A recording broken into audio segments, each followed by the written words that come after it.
हिंदुला ऐक्यता भारत माता की भारत माता की जय श्री राम बांग्लादेश बांग्लादेश बांग्लादेश बांग्लादेश भारत माता की भारत माता की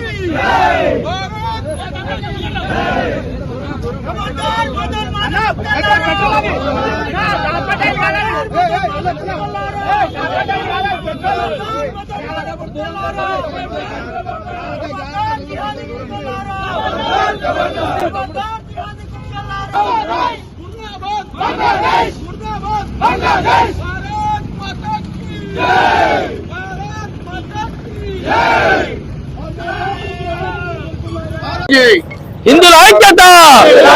హిందుల ఐక్యత ఖబర్దార్ బంగ్లాదేశ్ మతోన్మాద శక్తులారా ఖబర్దార్ బంగ్లాదేశ్ మతోన్మాద శక్తులారా ఇది చాలా బాధాకర విషయం ఏదైతే హిందువులను టార్గెట్ చేస్తూ వేరే దేశాల్లో హిందువులు ఎక్కడ ఉంటే అక్కడ ఊచకోతకోవాలని చెప్పేసి ఏదైతే మతోన్మాద శక్తులు హిందువులను దాడి చేస్తున్నారో వారిని తీవ్రంగా హిందువుగా ఖండిస్తున్నాం దయచేసి అందరూ ఆలోచించండి మనకున్నది ఒక దేశం భారతదేశం ఇక్కడ మైనారిటీగా ఉన్న వాళ్ళు ఎంత సంతోషంగా ఉన్నారు కానీ ఇతర దేశాల్లో మైనారిటీగా ఉన్న హిందువుల పరిస్థితి ఏ విధంగా జరుగుతుందో గమనించండి ఒక్క మాట మాట్లాడితే వందల మంది వేల మంది ఒకటై నడిలో కొట్టి కాల్చి చంపే పరిస్థితి వేరే దేశంలో హిందువులకు ఉందంటే మరి ఈ దేశంలో భక్తున్న ఎంతో మంది మన దేవుళ్ళని తిడతారు మన సంస్కృతిని తిడతారు మన దేశాన్ని తిడతారు ఎవరన్నా హిందువులు కానీ ఇక్కడ భారతీయులు ఏమని అంటున్నామా ఏమంటాం అటువంటి సంస్కృతి భారత సంస్కృతి కానీ వేరే దేశాల్లో హిందువులను భారతీయులను టార్గెట్ చేస్తారు అసలు ఏం పేరు దాస్ చంద్ అనే వ్యక్తి అది ఒక దీపు చంద్ అనే వ్యక్తి వాస్తవానికి ఒక కంపెనీలో జరిగిన ఇష్యూ అది ఆయనకు ప్రమోషన్ వస్తుంది ఆయనకు పోటీగా ఇద్దరు ముస్లిం వ్యక్తులు ఉండే వాళ్ళిద్దరు కాకుండా ఈయనకు వచ్చినందుకు ఆయనకు స్మార్ట్ ఫోన్ కూడా లేదు స్మార్ట్ ఫోన్ లేకుండా ఆయన మీద ఫేక్ వాట్సాప్ పెట్టి ఫేస్బుక్ లో వాట్సాప్లలో ఒక మతాన్ని కించపరిచినట్టు పోస్టులు పెట్టిరు ఆయన చెప్పింది కూడా నాకు సంబంధం లేదు నాకు ఆ పోస్టుతో సంబంధం లేదు చెప్పినా వినకుండా